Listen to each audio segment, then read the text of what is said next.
বলি আমি কি বাজারের থলেটা ধরে এইভাবে দাঁড়িয়ে থাকবো? ওই দাও দেখি কি এনেছো। হ্যাঁ, ও মা গো, আবার এইসব এনেছে জয়বাবু? হ্যাঁ, রোজ রোজ এসব কচু মূলক পেট থাকা যায় নাকি? দূর, আমি কি গরু নাকি? নিজে রোজগার করে এনে ভালো মন্দ খাও না, কে বারণ করেছে? হ্যাঁ, এই কথাটা তুমি বলতে পারলে বাবা জীবন? আহারে আমার কোলের ভাইকে ভালো পেয়ে কি নাকি বলে যাচ্ছে। তেমন কিছু আর বললাম কই গিন্নি, এতেই যেন মনে হচ্ছে ফসকা পড়ে যাচ্ছে। তবে তুমিও শুনে রাখো বাবা গোপাল, আমার ছেলে এই সব কথা হজম করে নেবে না। ও ঠিক রোজগার করে দেখাবে, তোমাকে সুদে আসলে ফেরত দেবে। হ্যাঁ, না না না না, দিন দিন যেন চিন্তা আরো বেড়ে যাচ্ছে। রাজ্যের আয়ও হু হু করে কমে যাচ্ছে। চিন্তা করবেন না মহারাজ, সামনেই চাষের ভরা মরশুম, গ্রামবাসীদের হাতে পয়সা আসবে আর তাতেই রাজকোষ ভরে যাবে। শুধু রাজকোষ নয়, সঙ্গে মন্ত্রী মশাইয়ের ট্যাঁকও ভরবে। দেখেছেন মহারাজ, গোপাল কিভাবে আমাকে ছোট করছে। সত্যিই তো গোপাল, প্রমাণ ছাড়া কারু সম্বন্ধে মিথ্যে অপবাদ দিলে তার জন্য কিন্তু শাস্তি পেতে হবে। আপনি যদি ওখান থেকে খানিক নাই গলাবেন, তবে আপনার এত গায়ে লাগছে কেন মন্ত্রী মশাই? ওখান থেকে যে আপনার উপরি রোজগার হয় সেটা বলে দিলেই হয়। মহারাজ মহারাজ, এবার কিন্তু গোপালের নামে আমি মানহানির নালিশ করব। রোজগারের ধান্দা গোপালও তো করছে। তলে তলে তাহলে তুমি জলে নেমেছো গোপাল? খোলা জলে মাছ ধরবে মনে হয়। তবে নয় তো কি, হ্যাঁ, কুটির বাবার সঙ্গে ভাগে চাষ করবে বলে জমি হাতিয়ে রেখেছে। হ্যাঁ, বলো কি? রাজসভার কাজ শিখেই তুলে দিয়ে গোপাল এবার জমি চাষ করবে? হ্যাঁ, আগে মহারাজ, এই জমি আমার কষ্টের সঞ্চয়ের ফল। নিজের জমানো অর্থ দিয়েই আমি ওই জমি পুঁটির বাবার সঙ্গে ভাগে চাষ করব বলে ঠিক করেছি। না না, আরে সঞ্চয় নয় মহারাজ, সঞ্চয় নয়, আসল ব্যাপারটা হলো ভয়। গোপাল ভয় দেখিয়ে ওই জমি হড়পে নেওয়ার মতলব করেছে।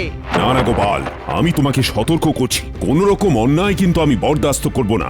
শুধু কথা তো নয়, আমাকে যে শাশুড়ি আর শ্যালকের কাজও খেয়াল করতে হবে। কে জানে ওদিকে কি হচ্ছে। সেই কখন থেকে মুখ ভার করে বসে আছিস, রাগ করে একটা কিছু দাঁতেও কাটছিস না। আর রাগ করবো না তো কি? হ্যাঁ, রাগ করবো না তো কি? তুমি তো বলাই খালাস এ ছেলে রোজগার করবে, কিন্তু সেটা করবে কি করে? হ্যাঁ, করবে কি করে? ঘাবড়াচ্ছিস কেন? তুই গিয়ে বললে রোজগারের রাস্তা মন্ত্রী মশাই নিজেই দেখিয়ে দেবে। হ্যাঁ, তুই হলি গোপালের শ্যালক, তোকে কাজ দিলে তবেই তো সবাই দুটো কথা বড় মুখ করে শোনাতে পারবে। ওই না না না, আমি এইসবে নেই বাবা। হ্যাঁ, মন্ত্রী মশাই ওই যদি আমাকে দিয়ে নিজের খাটাখাটনি কাজ করে তখন কি হবে? তুই যেমন তেমন কাজ করতে চাইবি কেন?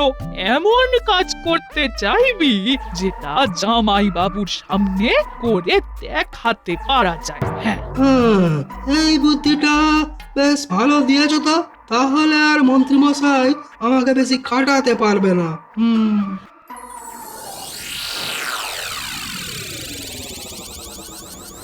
মহারাজকে দিয়ে আজ গোপালকে আচ্ছা করে বকা খাইয়েছি, এবারে নিশ্চয়ই গোপাল সমঝে যাবে। গোপালের থেকে সাবধানে থাকবে।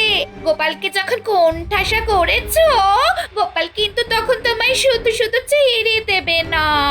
গোপাল ছাড়ুক আর নাই ছাড়ুক, প্রজাদের কাছ থেকে ফসলের ভাগ আমি নেবই নেব।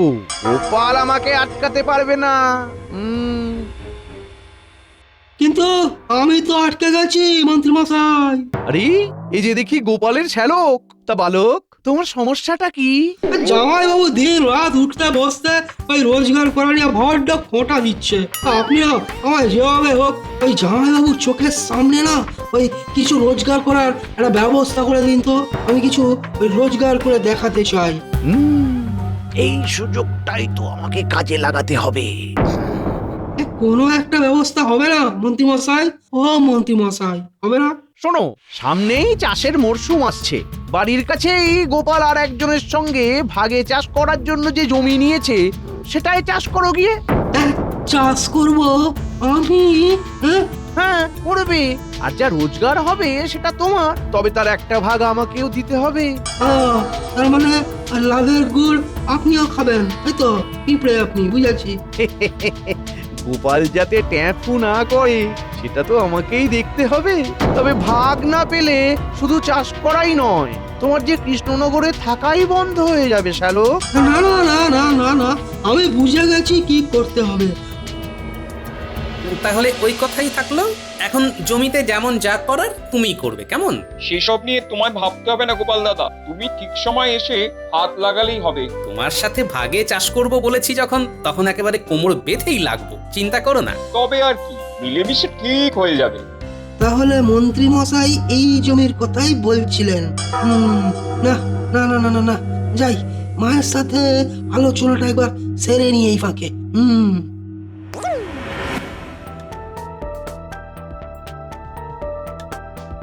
কিরে, ব্যবস্থা হলো?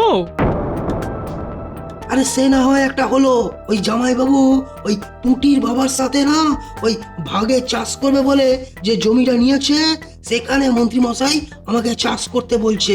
ওই পরিশ্রমের কাজ আমার পক্ষে করা সম্ভব নয়, জানো তো। একবার জমিতে চাষ করার কথা বলে জমিটা বুঝে নিলে আস্তে আস্তে ওই জমিটা তৈরি হয়ে যাবে। তাই আগে সেটা করা দরকার। বাকি চাষ করা না করার ব্যাপারটা কিভাবে সামলানো যায় সেটা পরে দেখা যাবে। কিন্তু জামাই বাবু এমনি এমনি তার জমিতে কি আমায় চাষ করতে দেবে?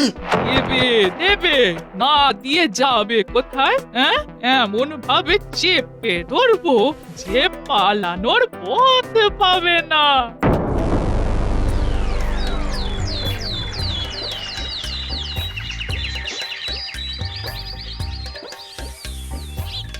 যাক, বেশ একটা ঘুম দেওয়া গেছে, এবারে ধীরে সুস্থে বাকি কাজ করতে হবে।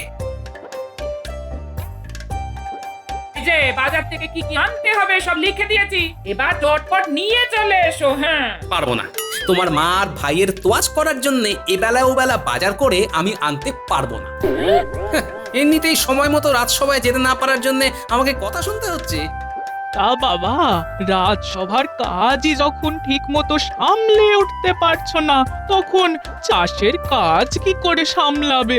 অবাক কাণ্ড, এই ব্যাপারটা পাঁচ কান হলো কি করে? ওই পুটির বাবার সঙ্গে যে জমিটা ওই ভাগে নেওয়া আছে, সেটা কি তবে ফাঁকাই থেকে যাবে জামাই বাবু? বুঝতে পেরেছি, ওই শাশুড়ি আর শ্যালক তার মানে বেশ আটঘাট বেঁধেই এসেছে। তা চাষের কাজটা না হয় আমার ছেলেই সামলা।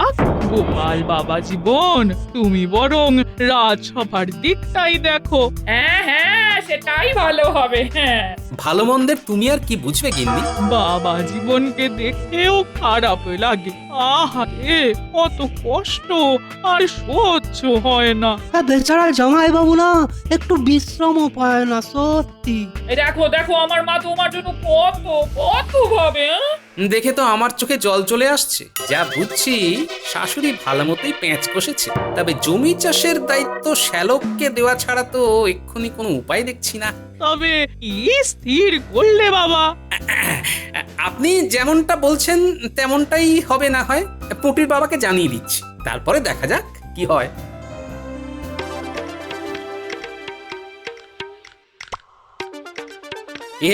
জমিতে কাজকর্ম কেমন চলছে? গোপাল দাদা, তুমি যে মোহর দিয়েছিলে তাই দিয়ে জমিতে সার দেওয়া হয়ে গেছে। তবে আবার কি? তবে এবার কি বীজটাও আমি ছড়িয়ে দেবো? সে আর আমি কি বলি, চাষের ব্যাপারে আমার শ্যালকের সাথেই কথা বলতে বললাম যে তোমায়, সেই তো আমার বদলে চাষ করবে এবার। হ্যাঁ, সে তো বলেছো, কিন্তু না না, আমার শ্যালক বলে ওকে রেয়াত করার প্রশ্নই নেই, উল্টে পারলে আচ্ছা করে চেপে ধরো। ধরবো বলছো? অবশ্যই। যে যেমন পরিশ্রম করবে সেই অনুযায়ী ফসলের ভাগ পাবে, সেটাও জানিয়ে দাও ওকে। আমি ভালো করেই জানি যে চাষ করা আমার শ্যালকের কম্ম নয়। কয়েকদিন জমিতে খাটলেই টের পেয়ে যাবে কত ধানে কত চাল। জমির ভাগ তো না হয় পাওয়া গেল, এবার চাষের কি হবে? হ্যাঁ, ঘাবড়াচ্ছিস কেন? ভগবানকে ডাকলেই হবে, ভগবান সব সামলে দেবে। কাকে কি সামলানোর দায়িত্ব দিচ্ছ ভাই?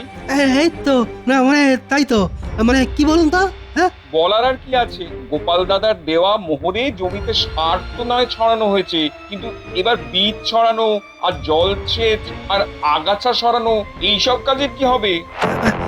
হয়ে যাবে হয়ে যাবে হয়ে যাবে মানে ভগবান সব সামলে দেবেন সব সব সামলে দেবেন। তার মানে ভগবান সব সামলালে তুমি কি সামলাবে? আহা মুখা ছোটছো কেন তুমি বাবা? আগে নিজের কাজ করো, তারপর দেখবে সব হয়ে যাবে। নিজের কাজই তো করে যাচ্ছি।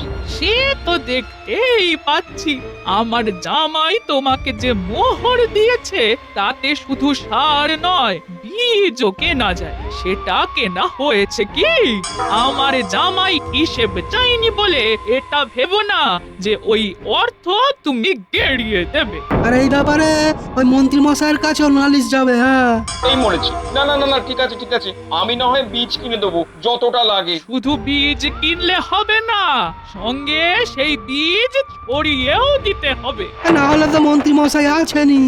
ও, কথায় কথায় মন্ত্রী মশাইকে ডাকার কি দরকার? বুঝেছি, যা করার আমাকেই করতে হবে।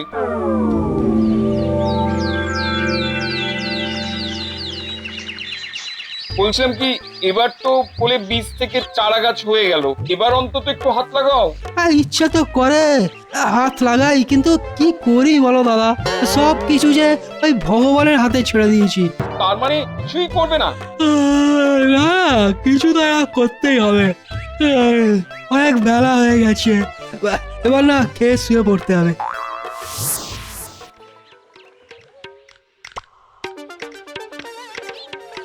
বাহ, চাষের কাজ তো মোক্ষম হয়েছে মনে হচ্ছে। না ভাই, তোমার কাজ আছে বলতে হবে। এই ঘাস উপড়ানো, গাছ বড় করা, প্রত্যেকটা গাছ জল পাচ্ছে কিনা দেখা, সবই তো নিজে দাঁড়িয়ে থেকে করছো তুমি।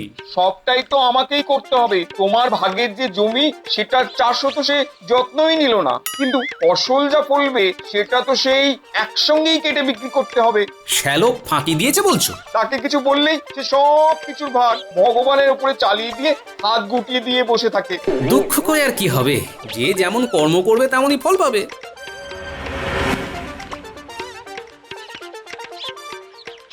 তাই গো গিন্নি, তোমার রত্ন ভাইটি কোথায়? দুবেলা 4 বার খেয়ে ক্লান্ত হয়ে ঘুমিয়ে পড়লো নাকি? হ্যাঁ, আরে বাবা, হয়েছেটা কি সেটা বলবে তো নাকি? কি আবার হবে? সৎ উপায়ে বাড়তি রোজগারের যে চেষ্টা করেছিলাম, সেটাও আমার গুণধর শ্যালকের জন্য লাটে উঠতে বসেছে। কিছু কি গোলমাল হয়েছে বাবা? হ্যাঁ, গোল চৌকো 3 কোণা সব হয়ে গেছে। 2 দিন পরে ফসল উঠবে, সেই ফসল বিক্রির অর্থ আর ঘরে ঢুকবে না। আরে আরে, অত উত্তেজিত হলে হয়? ভগবানের কৃপায় সবই ঠিকঠাক হবে। দেখবে আমার ছেলে মোটা অর্থ রোজগার করবে। হ্যাঁ, আফসোস একটাই, সেই অর্থের ভাগ আবার ওই মন্ত্রী মশাইকে দিতে হবে। হ্যাঁ, তাই বুঝি? আচ্ছা, তার মানে ব্যাপারটা হলো এই। কি ব্যাপার, কিসের ভাগ? আমি তো কিছুই বুঝতে পারছি না। কিন্তু আমি যে একটু একটু করে অনেকটাই বুঝতে পারছি গিন্নি। না, এদিকটাই যা হলো তো হলো। এবারে যাই, দেখি রাজসভায় আবার কেমন কি আলোচনা হচ্ছে।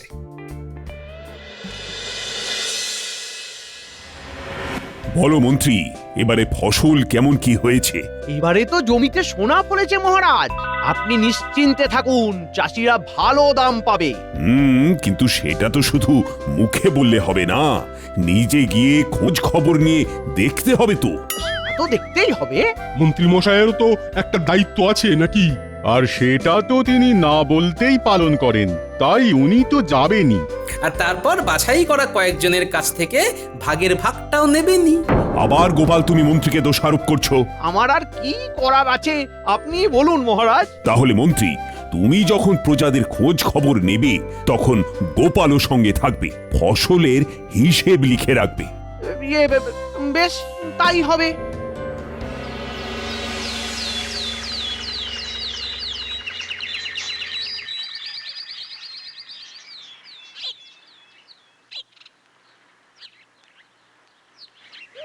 ফসল তো দেখছি ভালোই হয়েছে দাদা। হ্যাঁ কিন্তু ফসল বিক্রির অর্থ তুমি চোখে দেখতে পাবে না ভাই। হ্যাঁ, কেন কেন? তো বুঝি আমার ভাগ নেই? তবে যাই, ওই মন্ত্রী মশাইকে গিয়ে জানাই। মনে হচ্ছে আমার কথাই আলোচনা হচ্ছে। হচ্ছেই তো আপনার কথাই তো হচ্ছে। নয় নয় করে 20 বস্তা ধান ঘরে উঠলো, কিন্তু দাদা যে ভাগ দিতেই ওই টালবাহানা করছে, অথচ জমির অর্ধেক ভাগ আমার। 20 বস্তা ফসলের হিসাবটা লিখে ফেলি তাহলে।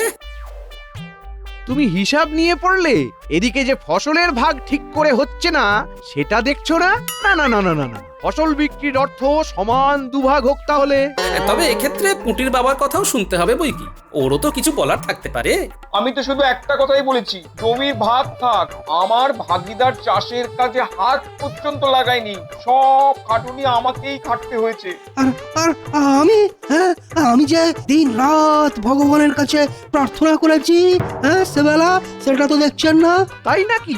এটা তো কই শুনিনি। আরে আমার উপর খুশি হই তো ভগবান সারা ক্ষেত জুড়ে ওই ভালো ফসল ফলিয়ে দিলেন। হ্যাঁ, অতএব তোমারই ফসলের ভাগ বেশি পাওয়া উচিত। এতটাই যখন হলো তাহলে একটা ছোট কাজ করলেই দুধ আর পানি আলাদা হয়ে যাবে। দুজনেই বরং 2 বস্তা করে ধান ভেঙে রাখাও কালকের মধ্যে, কে কতটা পরিশ্রম করে আর ভগবান কার কথা শোনে সেটা পরিষ্কার হয়ে যাবে। ধানের বস্তাগুলো সাবধানে রেখো, আমিও যাই এবার মহারাজের কাছে হিসেবটা পৌঁছে দিয়ে গিয়ে। 2 বস্তা, হ্যাঁ, তাও আবার এক রাতের মধ্যে, হ্যাঁ। যেভাবে বাকি কাজ হয়েছে এটাও সেভাবে হয়ে যাবে। ওপরওয়ালার উপর ভরসা রাখো। এসো এসো।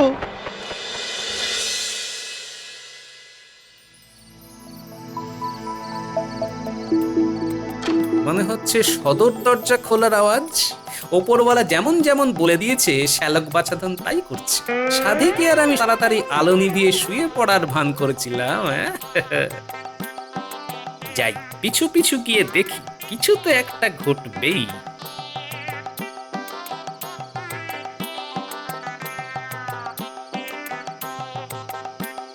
মন্ত্রীমশাই পাঠালেন তোমাদের? হ্যাঁ হ্যাঁ, মন্ত্রীমশাই আমাদের দায়িত্ব দিয়েছিলেন। আমরা একেবারে দায়িত্ব নিয়ে 2 বস্তা চাল নিয়ে চলে এসেছি। বাহ বাহ, বেশ বেশ, ওই মন্ত্রীমশাইয়ের একেবারে পাক্কা কাজ। ওই কাল তবে দেখাবো, ওপরওয়ালা চাইলে ওই রাতারাতি 2 বস্তা ধান ভেঙে চাল বানিয়ে নেওয়া কোনো ব্যাপারই নয়। তুমি কি দেখাবে চাঁদ? দেখাবো তো আমি, তাও একেবারে চোখে আঙুল দিয়ে।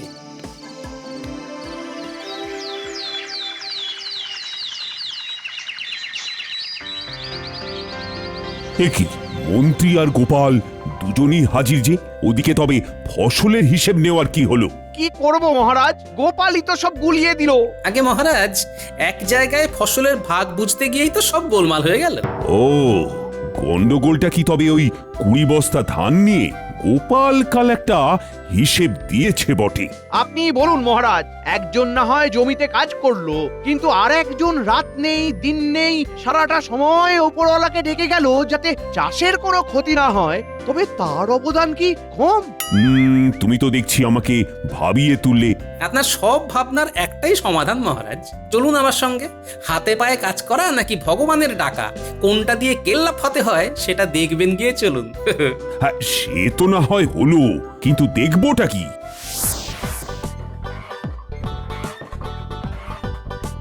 থাক থাক, খুব হয়েছে। মহারাজ এসে গেছেন, এবারে দেখাও দেখি অবস্থা চাল কুটেছো গতর খাটিয়ে। আমি বলি কি, আমার শ্যালকও বোধহয় ওপরওয়ালার আশীর্বাদে ভালো কিছুই করেছে, তাকেও ডেকে আনা হোক তাহলে। নিশ্চয়ই, আয় নিয়ে এসো তাকে। এই যে মহারাজ, সারা রাত খাটাখাটনি করে 1.5 বস্তার মতন চাল বের করতে পেরেছি।